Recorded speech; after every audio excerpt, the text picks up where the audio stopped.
Van Deeb, a dynamic leader with decades of experience building companies and crushing sales. He's been there and done that. Ladies and gentlemen, hello. My name is Van Deeb. Inspiring audiences across the country to do it too. Here's Van. Welcome to the Van Deeb podcast. This is a live show. My special guest is Shannon Bingham. Hey, Van. How you doing? I'm great. Right on. Thank you for having me. Yeah, this is going to be awesome. So I've been podcasting for 6 years.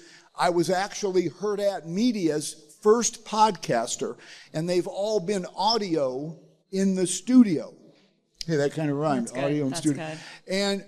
But now they're doing these video podcasting, and I'm very honored because they have a channel called Hurrdat One. And they promoted me to Hurrdat One, which is a lot of celebrities on this podcasting channel from across the United States. I could name names and you'd be familiar. So now I'm on that channel. So when you tune in, when you go to Apple or Spotify or your favorite podcast platform and punch Van Deeb in, you're going to get our video. So I highly recommend those of you that are watching this to subscribe right now. Don't wait till I'm done. Subscribe so you get these videos and these podcasts in your inbox every month. A couple times a month we're actually going to be doing them. So I have business podcasts. This is not your, hey, what'd you have for dinner last night? Or where'd you go on vacation? I want this to be just like my podcasts are the last 6 years, I want this to be extremely meaningful that helps everybody listening move the needle forward. Whatever your goals are in life, whatever you're trying to accomplish, I want this podcast, the Van Deeb podcast, to be a resource for you to tune into. Maybe you're having a bad day and you need some motivation. Maybe you need some direction. Maybe you just need to say to yourself, I need to make sure that I'm okay, that I'm not alone on an island. So we're going to cover a lot of stuff that has to do with business. And my guests are going to be related to business somehow, and some with community involvements. So today, I'm going to segue right into Shannon Bingham. Shannon's also a personal friend, but I admire her, all the wonderful things she's doing in our community. She's a business owner, and she's also an advocate for adoption. And she recently spent some time with our governor at the governor's we were at the actual, at the Capitol. At the Capitol. Yeah. Mm-hmm. Yep. Dang. Yes. She went to the Capitol. So she was at the Capitol recently signing some bill, Shannon's Law. Is that what they called it? Probably, yeah. No. Okay. It was a proclamation. Van's Law? Was it Van's Law? Van's Law. Okay, let's do that. Can we imagine that law? Yeah. Well, if there was a thing called Van's Law, there would actually be no law. No law. No laws at all. Yeah. Have a dog. So I want to start out with you, Shannon. I know you. I know your background. I know all the wonderful things you've done in your life and you're doing, and you inspire all of us to be better. But tell us a little bit about your background. Oh, gosh. Okay, so I opened the business that I currently own with my business partner, Nikki, 21 years ago in February this year. So you must have been 3? I was 3. I thought so. First business owner under 5. No, I was probably around 27 at the time. So it was a big risk, and we were turned down several times by some banks when we came in and asked for just $25,000, and a lot of them were like, well, do you have a business plan? And of course we had a business plan at that point, but being taken seriously as a female even 21 years ago was hard, even when you're opening something like my business. So yeah, and I want to tell you, you're in good company because there's so many people. There's somebody that you're familiar with that went to 320 lending institutions to try to get a loan to start his company. Wow. He went to 320 and everybody said, nope. We're not loaning you money. And finally somebody said, okay, Mr. Walt Disney, we'll loan you the money to build your theme park. Yeah. And a very similar situation with a guy named Howard Schultz that started Starbucks. He went to all these places to try to get a loan, and nobody believed in him. Yeah. So it's perseverance. It is. And we didn't let it, really keep us from doing what we wanted to do. I ended up taking out part of my home equity on my house, and my business partner took out a little bit from her retirement, and we put it together, making, our amount that we needed. And we just went into a salon that was already open, and then we built it to what it is today, which is a significantly different. Last year we did 1.4 million through the salon. So. Wow, congratulations. Thank you. That's really cool. Can you guys at your salon do anything about these little areas that are not going anywhere? What's the old saying? We are not magicians. No, I'm just kidding. I'll just stick with black spray paint. Yes. That'll be okay. That works too. So, when you own your own business, I've been an entrepreneur, self-employed since I was 23, 42 years ago. I know I don't look my age at all. No, not at all. And I don't act it. You were That's 3 for dang too. sure. Huh? You were 3 as well. I was 3 as well. But we don't get paychecks. Yeah. Shannon and I don't get a paycheck every 2 weeks. We have to create our paychecks. And there's a lot of entrepreneurs in this room right now. Tim, you know what I'm talking about. I mean, there's a lot of people in our world that entrepreneurs, we have to go out and create our retirement. We do. Our paycheck. So it's not easy. People think, oh, it's so glamorous running your own company and being a business owner. It's the opposite because of all the work we have to do behind the scenes. It's true. And what a blessing it is to be able to persevere and really put blood, sweat, and tears into something you're super passionate about. Yeah, and that's the key word. You don't run your own business. You don't even attempt it unless you have the P word. Yep. Passion is everything. Yeah. That's so true. And, after owning for, a few years in, you get your culture set, as you want it. And it takes a few years to get that culture how you want it. And once it is starting to be set, you got to stand firm in that culture so that it doesn't get shaken by 1 or 2. Yeah. So that's been key. And all the entrepreneurs that I talk to and that I teach at UNO, University of Nebraska at Omaha, for all of you people listening worldwide. And I don't get paid anything, so I must not be any good at it. But I speak to the entrepreneurs and I tell them, all the ups and downs, just, not all the fluff about owning your own company, but all that we have to go through. Now, I recommend to entrepreneurs, find the field that you think you love or you're passionate about and go work for somebody for several years and learn the business. Get the experience. And then that way, I did that for 10 years. I worked for another real estate firm for 10 years. And then I knew I was ready because then the step from, working for another firm to your own is not a big leap. It's really not. But you're dependent on, I can't tell you how many people say, oh gosh, it must be easy. You don't have to answer to anybody. And I'm like, are you kidding me? My last company, I had 400 agents. I answered to 400 agents. I answered a Prime Realty that, if people at Prime Realty say jump, my first response is how high? Yeah. Because that's what if you want to be really, really good at being a business owner, you're not thinking about yourself. You're thinking about the people that you're serving. That's so true. And I think with our team, they come out of school, they're very young. So it's also bringing them to alignment with themselves and helping them to discover who they really are. Because at the time you come out of school, you really you don't know who you are. Yeah. So it's, I don't want to say parenting, because that makes them seem like they're not professionals, but truly it's just guiding them into their purpose and passion themselves. So, and hopefully inspiring them to do something in the future. And I'm really glad you said that because so many people put so much pressure on themselves. I've never seen more people put pressure on themselves, and it's counterproductive. Yes. You don't have to know what you want to be when you grow up at 18. You don't have to know what you want to be when you grow up when you're 40. And I'm not being silly. You can take your time, try things, and once you find something you're passionate about, and here's how you know you're passionate. And I still am so blessed, which is why I can't retire. I tried it when I sold my first company, and it lasted about 10 minutes. I'm like, I can only, nope, I'm not that dude.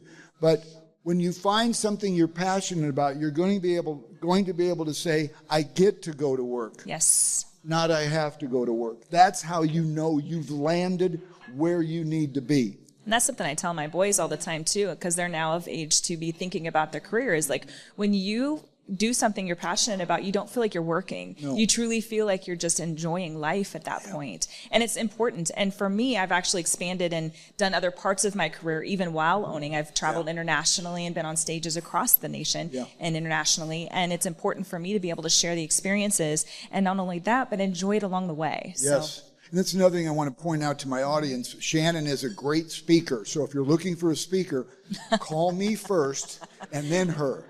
If I'm busy, see what her schedule's like. But no, Shannon is a great speaker. But yeah, it's so true that, you know, there's so much pressure on us today. There's you know, and I'm going to quote this figure, and Dylan, our great producer, has heard me say this a million times, and because I try to incorporate, I gave a big speech this morning at the Marriott to a company, and I always want to make sure people know this. In 1998, they did a study, in this a mental health study, and 1 out of 8 people suffered in 1998 some form of mental illness, depression, or anxiety. They did that same study in February 2022, 3 years ago.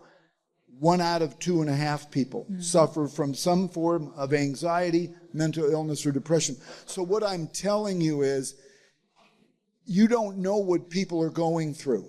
You may look right at them and you may get a smile on your face, but you don't know what's deep inside what they're going through. So how can we benefit everyone we see? I'll tell you right now, make them feel like they matter. Yep. Make them feel important. When you're walking by somebody, instead of looking down, look up and smile at that person, and believe it or not, that may be the only smile that person gets all day. You don't know what their home life is like. You don't know what their financial situation is, but you know that you have the ability to make them feel like they matter. And it's truly about impact. And I think ultimately over the course of the years that we've owned, we know people that come and go through our salon will be with us for maybe a time, maybe a long time. 21 years is my longest running employee. Wow. And some of them are maybe a year and they decide that they want to do something else. But ultimately it's about impact and what you do to impact the people that are in your life. So later on, they're looking at you like, if it wasn't for you, this, or thank you for telling me that, or you opened my eyes to this, or you really weren't very fun. But ultimately you want to have impact. And that's the thing that keeps me going is, you know, one person leaves, I've got 3 more that are coming in, and I truly want to, you know, drive them to know that they have the ability to do great things. So. Yeah, and the thing is, you know, there's so many people that want to be great. Everybody says, I want to be great, I want to be great, I want to be great, but they put this pressure on themselves that they've got to step into that role. Yes. Don't do it. You don't have to be great to get started. You just have to get started to be great. Yeah. And here's what I recommend to people that want more out of life. Because I love to speak to people. My favorite audience is people that don't want to be average. That's my favorite audience because they're the ones that are going to listen the most. They like their life, but they don't love it. And they know if they make some changes. And I speak, every time I speak, it's because of my experiences. I will never say, well, I've been watching John for 5 years, and here's what he did. That kind of sound like I'm from Texas? Yeah, it did. You need a cowboy hat. I did spend 10 years in Texas, and I actually had an assistant that was a true-blooded Texan. There you go. And I picked up her accent. Oh, I'm sure. And I did it to be silly. And now you have it. And then it just started happening. Like, you know, normally you ask somebody, how's it going? And you say, fine. Well, she would say, you doing all right? And I'd say, yeah, why? Is there something wrong? No. You know. And then I'd say, like, normally I'd say, Shannon, would you do this for me? You'd go, okay. Yeah.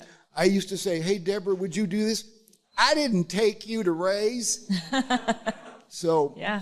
There's my Texas. There it is. There's my Texas accents. But it's very true that, you know, when you make it your mission to be impactful to others. I know the good Lord has kept me around for a long time, and my mission, the rest of my time on this earth is impact. Yes. I want to make sure I make a difference in somebody's life.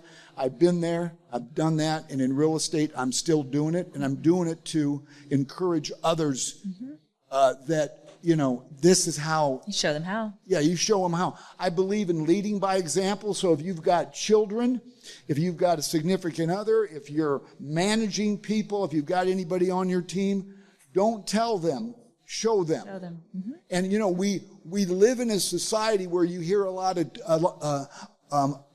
talk, or I'm going to use another Texas phrase, big hat, no cattle. Mm-hmm. Don't be that person. Be the person that's actually going to do it. Action is the key word. Mm-hmm. It's like when my daughter says, "Hey, Dad, I love you." I say, "Don't tell me, show me." Mm-hmm. If you love somebody, show them. Don't just say it. If you want to be impactful to somebody, show them. Don't just say it. And I know I'm in a room full of people that have that same attitude. I'm looking around. I know a lot of you, and I know that they all feel the same way. And by the way, I want to make sure everybody knows we're going to do a question and answer when we're finished here, because I know people might have questions for Shannon, or they might have questions for me. So I just wanted to share that with you. So let's segue into. I know segue is a big word. It's a big word. Yep. I didn't get a straight D- average in college for nothing. I'm a very C's intelligent. and D's get degrees. I'm a very so when I was younger, just before I go my next, if I brought home a D, my wonderful mother didn't say anything. Right. She just, "You're a good boy." You're a good boy. But if I brought home an A, she said, "You're grounded because I know you cheated." That's funny. Okay, too bad, but Good that's stuff. really true. Yes. I wish it wasn't. So I believe that we have an obligation as business people in this town. And by the way, like I said, we're broadcasting from Omaha, Nebraska, actually La Vista. I firmly believe that we have the greatest human beings on the planet right here. I've never met so many wonderful humans that want to help you get to where you want to go than right here in this city. Mm-hmm. But I look at it as it's the community that brought us to the dance. It's the community that helped make us all successful. Mm-hmm. So we need to give back to the community. Agreed. And so, Shannon, I know I've got some favorite charities that I work hard for and that I believe in, and we did one together just recently, Chariots for Hope. Yes. And that's a ministry that helps people obtain vehicles that they can't afford, and it's a really cool ministry, been around 10 years, and you and I actually, we walked the walk. Yeah. We went without a car for a week. That was fun. It was not easy. It was eye-opening. It was eye-opening. Sure. I gave you a ride. Yeah, you did. And you gave me a ride. Well, we do, that's what we do. And it's amazing, all the wonderful ministries and charities in our community. But Shannon, there's one that's really dear to your heart, and that's adoption. Yes. Tell us about that. So obviously I am an adoptive mother, and that's part of the reason why I've grown into being such an advocate and educating for adoption. There's been several times I've been down at the Capitol within the scope of maybe a legislative resolution that's been put out there, and I go and testify in front of the Senate. I'm passionate about it because I see what needs to be done for change, and a lot of it's just about education. And I think ultimately people just don't understand or aren't aware of what's actually happening, either with adopted children or with the adoptive families or even with the biological families. So bringing awareness to it and understanding, and maybe a little more, education for people that maybe don't know. The language sometimes is big, and just understanding for where these people are at in their lives. So. Yeah, I'm familiar. My parents put me up for adoption when I was 18. And it was just weird. Nobody took me. Yes. So they decided to keep me around. So the city took you, right? Yeah, But it's important. I think, the world of adoption is a broad one. It's international. It's something that we have, some countries that are allowing it and some countries don't. The USA obviously is one of the biggest of the people that will adopt humans, and right now there's a big adoption convention that's happening in Minneapolis. Is that right? So there's more education that's coming out on this, and a lot more awareness online as well. And one of my friends, Wilson, just wrote a book called Marked by Adoption, and he's amazing when it comes by Wilson Munsterman? Yes. I know him. I know him too. He's been on my radio show, and I think he's here with us today. He is. Hey, Hi, Wilson. This is a young man that's yes. done incredible things. He's got a awesome. great team of people in his family and his teacher, and they're just good human And he's beings. become very outspoken. One of the times was because he came with us to the state capitol to testify for that legislative resolution. So, and my oldest son, Seth, too, he was able to stand with the governor and give a whole speech the day that they made Adoption Awareness Month for November for the state of Nebraska. The proclamation was there. So Seth was given the proclamation as well. So it's, you know what, that's great and all, but what does that really mean? You know, what does it mean to proclaim that month as Adoption Awareness Month? What are we doing? So now we're getting boots on the ground and really digging in. Like the book that Wilson wrote has a great understanding of what it feels like or is to be adopted. You know, obviously he doesn't know his biological family because, you know, he is from China. And he was brought here and then raised by a great couple of people. So, and, you know, as Seth is here, his bio family is here. So ultimately, we all just have to learn how to kind of navigate through the challenges that happen post-adoption. Yes. And it's great. It's a great, wonderful world to dive into. And since we brought up Wilson, the book is titled Marked by Adoption. Yes. You can get it on Amazon. You can, yep. Or I could buy a bunch of copies from him, mark it up 20%. And sell it. And then people could buy it from Get me. him to How's sign that, it. Wilson? Is that okay? Okay, cool. Yeah. But I've been able to also advocate for families here in Nebraska. So I'm an adoption family. I help them to be able to navigate through some of their challenges as well. So the Nebraska Children's Home Society is who I am an adoption advocate for. So these families sign up to be mentored by somebody, and I become their mentor and help them through some challenges. So it's been very eye-opening, and I think the challenges are deep sometimes. Yes. And, you know, the help is thin, the resources are thin, and so we're really trying to gain some ground there. Yeah.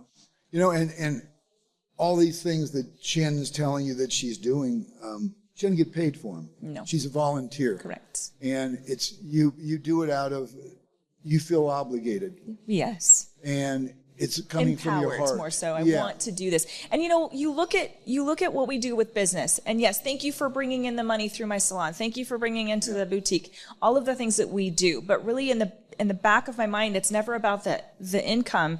It's about the legacy that we're leaving, and the legacy ends up being what we have to look at. What are we doing for the communities that we live in, and how do we grow that legacy, not necessarily for my own benefit, but the lasting legacy we can use. If we're having that income come in, we are obligated to steward it well and to put it back in the community that serves us. So, and that's been a mission of ours since early on when we opened in 2004. Yeah. So, and we were born just before Facebook, or the Facebook at the time. So social media didn't exist. We did print, right, with the Edge magazine. You were born just before. I was born way before. I was still 26. I was born before indoor plumbing. Oh, God. It was a bummer during the winters. Is that true? Go out in the backyard. That was not easy. It's good. The other, you're doing so many great things for everybody, and I only get to pick. I have 3 of these live series, okay, and I've only picking 3 people, and I'm just grateful to have you with us. But you've also had a great career in pageantry. And I know the pageantry isn't your main thing. Like, you're going to get on stage, look at me, I'm Miss America. Yeah, no. I did that, and it didn't work well. They do have men's pageants, just so you know. Well, can I sign up? Sure. I got nice big arms. Yes, you can do it. So you're doing that also to encourage and empower and inspire young people. Yes, and it's a confidence builder. Yes, pageantry to me is a microphone. It shines a light on the things that I'm the most passionate about in a different way. And it really has challenged me. I became Mrs. Nebraska International in 2023 and went on to compete the next year as well. And it really elevated my, I want to say brand, because it's not about me. It's about elevating what I want to show people, which is the story that is important, which is the adoption awareness. And I think ultimately for me, I met women from all over the world that were equally as strong and passionate. I can go stay with my friend in Singapore. Mrs. Singapore was amazing. So, I mean, these things are all about connecting and connection. Do you happen to have her number? So I do. She's delightful, but she's an author. And these women are so Incredible. And I can tell you right now, they're so powerful in what they're doing, and they're changing this whole entire planet, I promise. Yeah. So most of them have, 501(c)s that are highly active in the communities, whether it be libraries, book libraries, different things that they're doing. And it's insanely inspiring. So being around that was mind blowing. 40 women on a stage, and you think, oh, that's cute, right? It's powerhouses. You're making awareness. I mean, some of them are awareness for alcoholism. Each of them have their own causes and their platforms. And I think that just really empowered me even more to do things that I probably would have never brought. And, women in their 40s, I think it's hard for us because there's some insecurities that women have, or putting themselves out there is difficult. And, when you're in business, that's part of it. So pageantry kind of just, flipped another switch for me, I suppose. So didn't know that was going to happen. Well, I think it's super cool because you wake up every day with the intention of being impactful. Correct. And, it's literally tattooed on my arm. Yeah. Is that what it says? This one says inspire. It's on my bloodline so that I know it's in. I see said Van Deeb is cool. And that one says listen to the Van Deeb podcast and subscribe today. That could happen. But yes, it's literally something. Can you put that on there? I could. When? Not today. Anybody got a pen? Right. Start drawing. But every tattoo is my story. And I think that's, everything I do is a strategic move and impactful.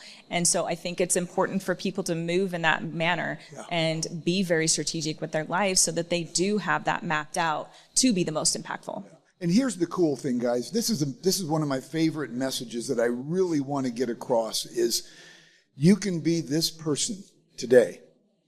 You can have this past today, but you also can make a decision. I don't like being that person. I don't like the space I'm in. You can make that change. Yes. Immediately. You can wake up tomorrow morning and say, I'm setting a new course. I'm blazing a new trail. And you know this as well as I do.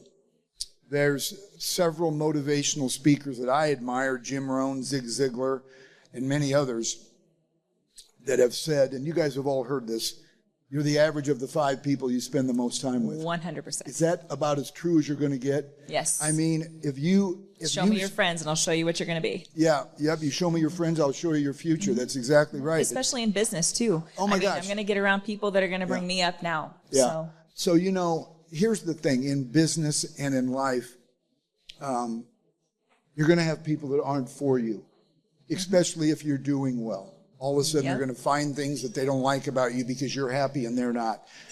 I just tell you this, get rid of them. Mm-hmm. I don't care, friends, family, who it is. If they're not for you, guess what they are? Against you. So be around people that are positive influences.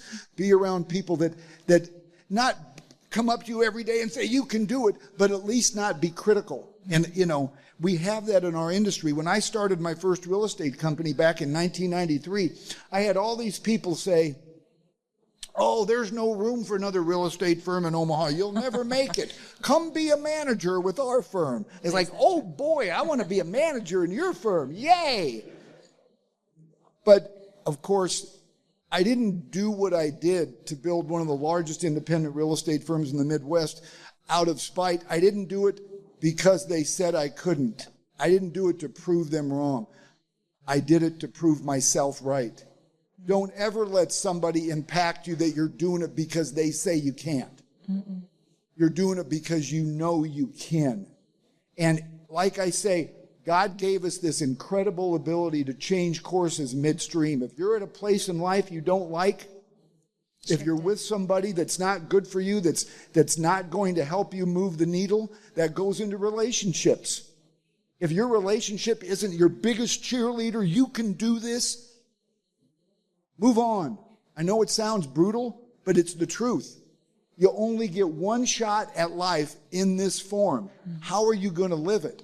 And so that's my message with people that are getting in business. Yes. You've got to stay focused. You've got to keep blinders on. I used to love being able to tell everybody what I found out on the news. I used to like to re-quote, well, this is what they said on the news. And now I have nothing to do with it.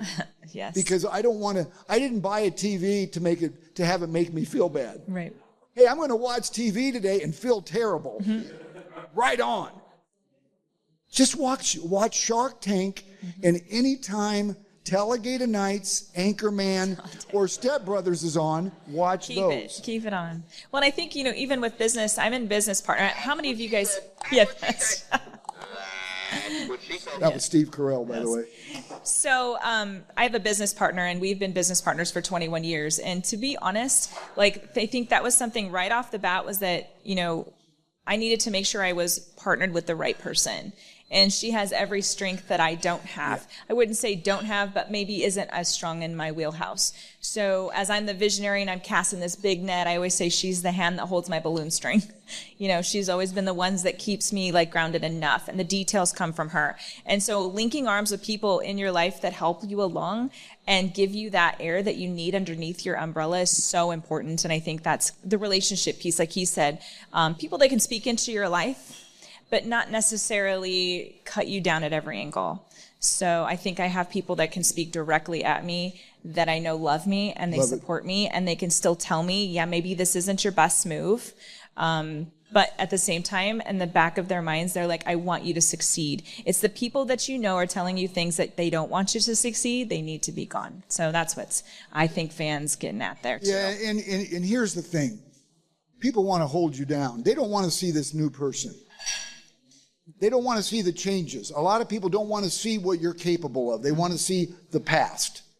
It makes them uncomfortable. It makes them uncomfortable when they see, wow, this guy's got his stuff together, or this girl's got her stuff together. Mm-hmm. And that's okay. Shake the boat.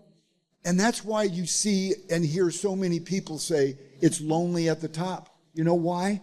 Because people that really take on that statement, you're going to spend more time alone than you ever have, because there's not a ton of people out there that are going to help you move the needle. Correct. Pick the people in your life. And I can't tell you how many times I've met people and they say, well, I could probably do a lot better, but my significant other just doesn't care, doesn't want me to be successful. Great. That's going to be a great life you're going to live. Mm-hmm. It's the people that are in your life that are going to help you get you to where you want to go. Mm-hmm. People in your life, friends, family, significant others, should be your biggest cheerleaders. They should be encouraging you every day. Go kick some butt today. Make things happen today. Because we need that. A lot of entrepreneurs like Shannon and I, we probably don't need it. But if we have people in our lives that are helping us, it sure helps us. It sure encourages us to want to be better. Mm-hmm. It really does. And I really believe that we can become anything we want to become. I'm not just floating that out there. We have the ability to be anything that we think we can be. And it's only us that holds us back. Yep, I read a book that was written in 1936, the year before I was born. Okay, good. Nobody believes me. But I read a book that was written in 1936. It's still the #2 best-selling book on the planet, called Think and Grow Rich. Mm-hmm. I didn't read it to get rich. I read it because Napoleon Hill made some great statements. And here's what he said that has stuck with me since 1983 when I first read it. If you can conceive it and believe it, you can achieve it. Which basically there's nothing we can't do. My friend Nellie Hernandez is here, and she's done incredible things at this young age. She's the weather girl for Telemundo. Let's give a little round of And she does a number of great things in our community. Love it. But she made a decision. Nellie made a decision. I want to be something special. Mm-hmm. I want to be impactful. I want to encourage people. She made a decision. All of us in this room, believe it or not, you made a decision today. I made a decision to be here. We're all making decisions nonstop, but with that, I could go on till 5 o'clock, and I don't like to do long podcasts. I like to keep them under 30 minutes, because if they've got ADD like me, they're going to turn. Does anyone believe him? They're going to turn the channel. I don't believe it. But what we do want to do for the remainder is we'd love to take questions. No question is off limits. And you want to know where I get my cool socks? You're welcome to ask me. Those are cool. Yeah, I got really cool socks, don't I? Mm-hmm. I might just be a cool guy. I don't know. Somebody said that. Anyway, if anybody wants to ask a question, Dylan, my main man, is right here, and we'd like to have it on. Mr. Dan Osborne. Talk about making a difference in our community. Mr. Dan Osborne. Thank you. I just want to know the name of your salon. Seven Salon and Boutique. So in 2020, when COVID had shut us down for a good amount of time, for hairdressers, we couldn't do any hair. And as business owners, we're like, what are we supposed to do, right? So we've been open for that long, and our key thing was hair, and then we were told we weren't able to do hair. Yeah. And so at that point, we knew right away we needed to diversify and figure out other ways of incomes or any other strategies that we could do to be able to make sure that we were able to get through that. So we decided to go further into the boutique side. And so we renovated. After a nice PPP loan helped pay our payroll, we were able to continue to make money and be able to renovate, which expanded our salon to the second bay over. So I think we're a good 4,000 square feet now with half of the salon and half of it's a boutique. So it's off 120th and Maple next to Mulhol's, just south of there. Thanks for asking. Stop in that. anytime. I'm kind of almost always there. Yeah, so Seven Salon, give Shannon business. They've got a great salon and some great clothes. You got a nice little boutique there. I bought a couple of nice tops. My business partner is very much on the boutique side, more so than I am. She doesn't do hair anymore, but she is on the boutique side, and she's fantastic. She's the peanut butter to my jelly. Yeah, she's fun. And I'd like to ask, Andy Hoig is in the room. Andy is a icon for all of you listening worldwide. Andy is an icon in Omaha, Nebraska. She is. She is celebrating she's got the #1 business magazine on the planet called Midlands Business Journal, mbj.com. Mm-hmm. And Andy highlights people that are doing good things in our community and around the country. And Andy has been in business for 50 years. Your company has been 50 years. You're celebrating that. And do you have anything that you want to ask? Yeah, I'm putting you on the spot. You are totally. So where's like the microphone? It's right here. All you got to do is look in front of you. You're totally.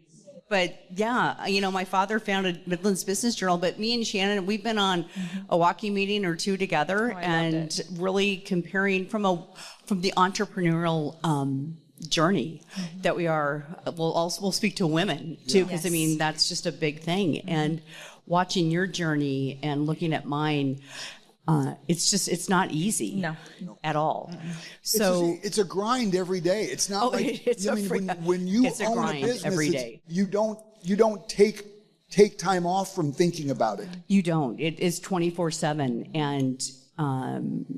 and also just following, first of all, for me, in my father's footsteps as a 50-year weekly business journal. It's been... She might have been 3. Yeah. It's crazy, but it's also just it's so rewarding too. I want to ask you, because me and Shannon, I'm going to just divert from the business thing for a moment, because we both have the adoption piece, and I think you do. Talking about that in this room, because business owner, not business owner, Shannon, you have beautiful children you've adopted. I'm a birth mother, and it's just a thing that that's actually what brought us together. Yes. And as women, we have our companies, and then we also have this other piece. I'm not even sure if I have a question. Well, I can talk to that, because you've opened up the door for me. Thanks, Ian. And I just want to say, whenever I discovered that you were a birth mom, I gave you so much credit and so much, because that's the strength that it takes. And I give my son's birth mom all the credit in the world, because that is the strongest humans on the planet to do what they do. And I think that's so important to recognize that piece of it, because it's not just the celebration of, because every adoption starts with loss. And that's always what it starts with. But then there's a gain, and there's a beautiful piece to it. And I think that story all needs to be shared so people can understand. So when they're talking or conversating about it, and it's just literally about education, and I have a great relationship with my son's biological mom. And unfortunately, his biological dad passed away in a motorcycle accident, so we don't have his piece anymore. But those kind of doors open, and it's not always great, sometimes there might be a, prison or drugs or different things that are involved, but that still doesn't mean it's any less impactful to have that conversation, about the family that the person came from. Yeah. So it's so important. Yeah. Thank you, Andy. And you said one thing, I'll just there is loss on both ends. Either you're a parent that can't have children, or you want additional children, or you're so many dynamics. Yeah, a woman that this is just not the right time or the right thing, and it really brings everybody together in a roller coaster of a ride that, again, as women entrepreneurs, it also makes us stronger in 100%. Our businesses and in what we do and the compassion that we have. Mm-hmm. So kind of wrapping it back around to the business aspect. 100%. Resilience and resolve, as I always like to say, that's the things that come with the drama and the trauma that happens in your life. Yeah. So you got to bring it to that. So grateful for this platform, Van. Thanks, Thank you. Andy. You're one of my favorite humans. If anyone gets Likewise. a chance to walk with her in one of those, go walk with her. I've done 3 5Ks with Andy, but she alters it when I get to go with her. We walk, and a lot of times I say, "Can we turn around? That hill's too big." And we did that a couple of times. We did that a couple of times. Andy, so we did like a 6-block K. I'm not going to confirm that on any level right now. So anyway, thank you for all you do for our community, Andy. Thank you, and thank you both. Yeah. Probably a couple other questions. Here you go. Yes, please. Thank you, Andy. All right. This is my son, Seth, everybody. Hello, Seth. So out of all the issues you could have addressed in the world, why would you choose adoption? Mm-hmm. That's a tough one, isn't it? Well, it's because it's a part of me, and it's a part of you. It's part of my family. So I think of all of the things that we are dealing with in life, I think that's the piece that transformed my life, and like to a magnitude I could have never explained, because you got to be in my life. And I will always cherish the privilege of becoming your parent, whether you like it or not, every day, including today. And by the way, you guys, it's his 18th birthday today. Happy birthday, Seth. And here's the thing, it's not always fun to talk about adoption, and it's his story. And one of the things that Nebraska Children's Home, when they trained us, said is it sometimes is going to be his story, and you shouldn't always talk about it, because it comes down to the point where, hey, he may not want everyone to know he's that in here. Or he feels different enough. We don't want to make him feel any different. But I celebrate it on all levels and always have. So I've been very open with him as, hey, I'm going to talk about this. And before I went into pageantry, I said, this is going to be illuminated. Are you okay with that? And there's times where he, I think, has been fine with it. It's definitely been some roller coasters. And, even with Wilson and stuff too, he's kind of been a mentor to my boys and has brought so much awareness to being the adoptee that I think it's important to have the conversation on all levels to make sure everybody's feeling comfortable. So thank you for that question, dude. Yeah, that was pretty cool. Is there anybody that might have any questions also, like Wilson? with challenges in business? Mm-hmm. Since you got a couple business owners up here. Well, this isn't just in business, but it's in life, right? So I've been able to do some pretty cool stuff at a, younger age. And I just wondered, how'd you guys deal with burnout, and how'd you guys keep going and keep elevating? I've been on both your podcasts, the TV, the book, had a couple come out, and how do I just keep elevating and, getting better? Okay, now when you say burnout, you mean like smoking too much weed or like in business? Yeah. Okay. Well, I can answer to both if you want me to. I love that. We are crazy, and I will just lay that out there, because I think people that operate on different levels that, I don't know, we don't feel like we ever get a break. But you do have to have that ability to recharge. And I think recharge is so great. For me, recharging is traveling. If I can get out of the city that everyone knows me in and be not anybody for anybody. That's why I even like traveling alone, and getting lost. New York City is probably my favorite place to go because I can disappear.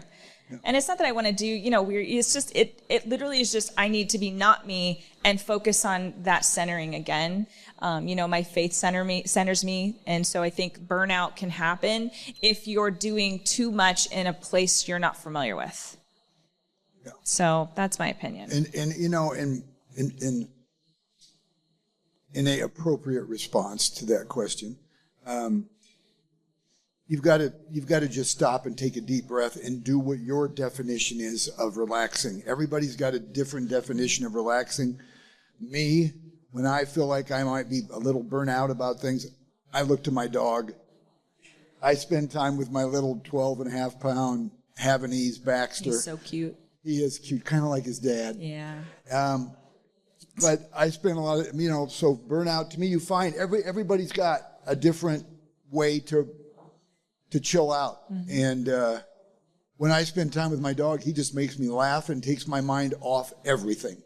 Yes. And I think boundaries too. Yeah. Like I think we, in this kind of a situation, when you're working through a lot of different facets of the community or whatever, it's about saying no and being understanding of what is taking and not giving back to what your mission is, knowing your core values and staying in those core values. And if it doesn't align with those, not to get too far out of the realm. And I was challenged that when I became a forerunner. They're like, wait, I thought you were for adoption and that Charities for Hope, when I gave up my car for that week, everyone's like, I'm confused. Are you worth charity? And I'm not sending out a different message, but I know that this will always impact because I had so many things that I was doing. But it's just about saying no to some of the things, and I have said no, but whatever aligns with your mission. Yeah. And just to add to this, in case you didn't know this figure, Omaha is ranked in the top 1% nationally for philanthropic per capita, which means we have got almost everybody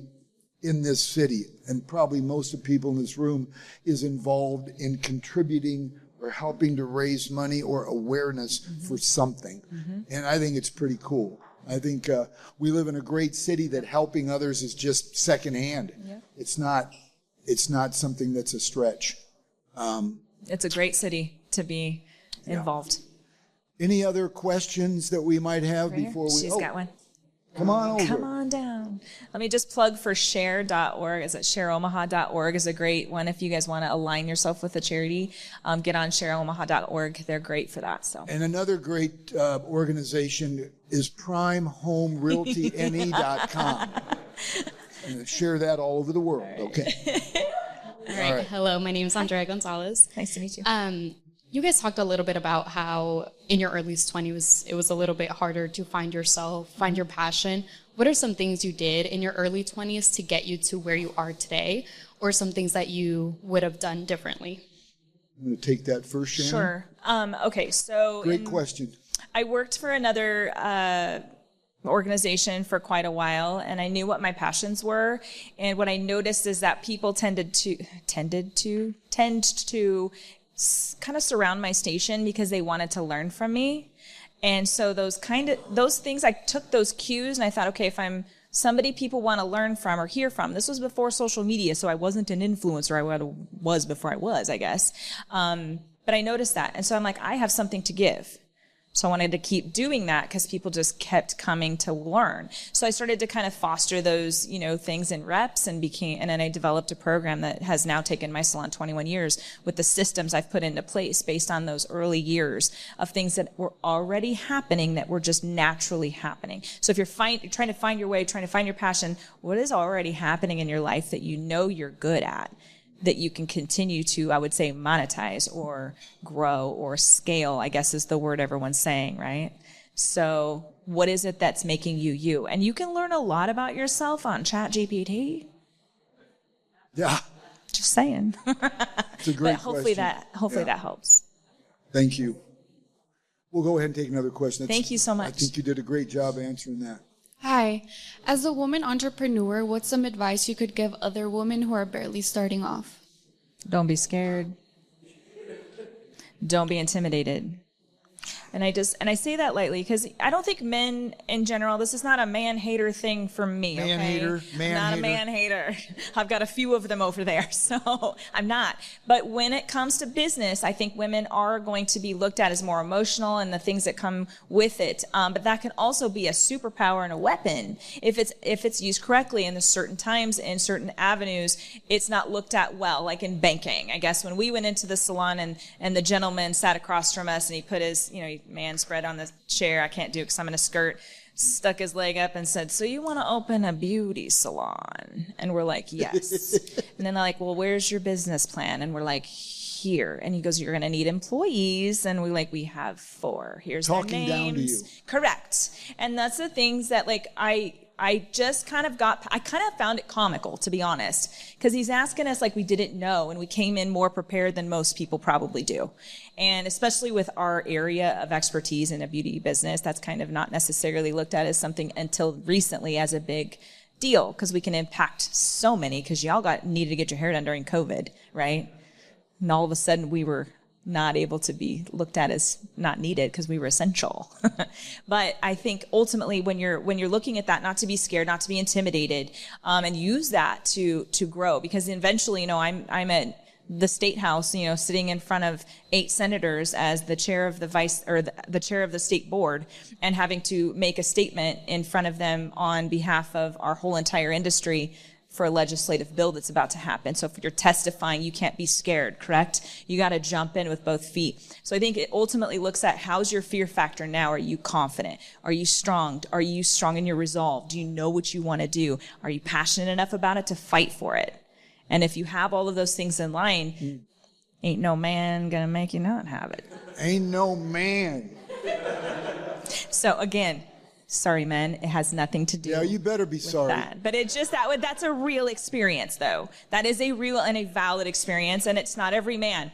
It's not every man. It's just what we experienced. And to add to that, you said, when you started out with with your answer with "Don't be afraid," there's a reason why "Do not be afraid" is written in the Bible 365 times. Every day, you got to wake up and say, "Do not be afraid" to yourself. What you're about to do. Or do it scared. Yeah, and but it's easy to say that. It is, until you're in the thick of it. It's good to be nervous. Yes. It's good to be scared. It's good to feel that way. Those are warning signals whenever you're needing to really understand what's happening. So use those fear areas for, especially with us, we've survived COVID. I survived the crash of '08. I was pregnant. Yep. I was pregnant with that one, the middle one over there, and the economy tanked, and we had to close a salon that we had a second location, and all these things happen. And that's terrifying. I didn't take a paycheck when he was born. I didn't take a paycheck for probably a good couple months and didn't have insurance, because you know how that is as an self-employed person. But I think ultimately when you look at the landscape of what we deal with as women, as an owner, I was pregnant, dealing with the crash, all these things, I had to still do it. I still had to get up terrified and still do it. But those are just warning signals to keep you in check. Yeah. And that's where having goals, that's where having passion for systems. Something. Yeah, where you've got a system. That's a really good way to put it. But it takes a while. Our society puts too much pressure on themselves. Yeah. We got to find a way to chill out and just... and go to Van Deep's pool. Yeah. And go to Van's pool. That's correct. Any more questions? Those are great questions. Okay. Austin, come on, man. Austin Grogan. Ask me. Everybody's asking her. Yeah. I'll give you both the stage. He's got the button. kidding. Careful. When being an entrepreneur and a business owner, you have big vision, right? And you are pulled in so many different directions all the time. And even when you have like clarity of path of where you're going, you're like a professional firefighter. So you're always putting fires out, and you have the shiny red object syndrome of like, that's a great idea, and I want to grab this, and opportunities present themselves up, all the time. So what would you guys say to like delaying that gratification, or how do you know I have to say no to that, if that makes sense? Mm-hmm. Yes. I think, for speaking personally, you have to don't make a quick response. You got to think about it, and first of all, does it fit within your path of where you're trying to go? And it's an ongoing challenge. It's not something you're going to fix. Mm-hmm. I get asked a ton, especially after I speak at UNO. My phone rings a lot. Hey, can we meet? Can we meet? Can we meet? Can we meet? And it got to be, we're just answering questions, helping people move the needle, and I've had to turn that into let's have a phone call, just because it was too much. But it's an ongoing, it's priority, time management, and we don't have a whole lot of it. And so it's an ongoing challenge. I don't know anybody that says, I got this figured out. Yeah. I got it figured out, I'm good. It's ongoing.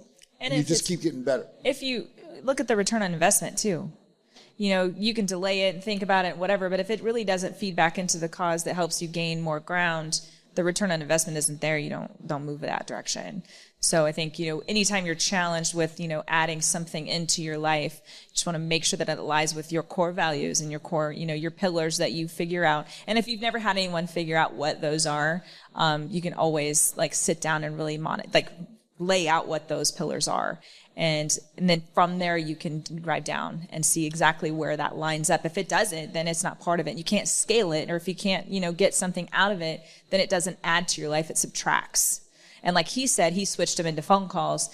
Can he monetize that? Can those people, are we going to do coaching calls now? Or are we monetizing? He loves to help people, but he's one person. So driving a little bit further down, saying, okay, well, I do want to help people. It really fuels me, but what am I doing? And he tells me all the time, The Power of the Ask. It's another book you need to read of his if you haven't already. I just happen to have some here with me. I did not plan on plugging that, but it is a valuable thing because ultimately, when I'm not saying that I'm not paid to do this today, but there are events that I'm going to now. There's okay, so what is your budget? Who did I learn that from? Someone better than me at it. So you just have to surround yourself with people that are going to help you. And does it scale you? Does it take away from your family too? Because I have a couple of them sitting over there today. We're missing one. She was up all night partying apparently at age 8. But Cora, what's up, Cora? Hey, Cora. She was watching YouTube when we didn't know in the basement. She's a driven young woman already.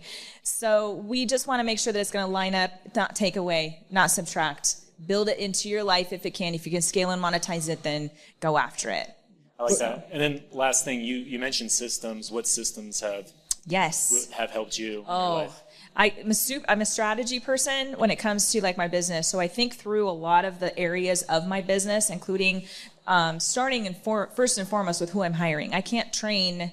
So my hiring system is I hire 3 different ways before I start process. I don't just take hairdressers on. When you're hired on my salon, you've been through 3 interviews. And I can train you on anything that I'm doing behind the chair, but I can't train your personality. So there's more there. So there's a system. Even though it's not a true system, that's a system. It's strategic. And then putting another thing into play, which is my training program. My training program is another system. And then we have a system of growth so that when someone does get to do the price increase, which is so scary in our industry because we don't want to make people mad, but we also have to grow. And then there's also the, economy. So you have to have a system in order to grow that. So if you hit certain marks and your ROI is coming back, your people are coming back to your chair, and you do so many things in our system, then we promote you. So everything has to have a place. It just can't be, hey, let's take a dart. Got it. You should think through everything and every part of what you're doing and drive it down.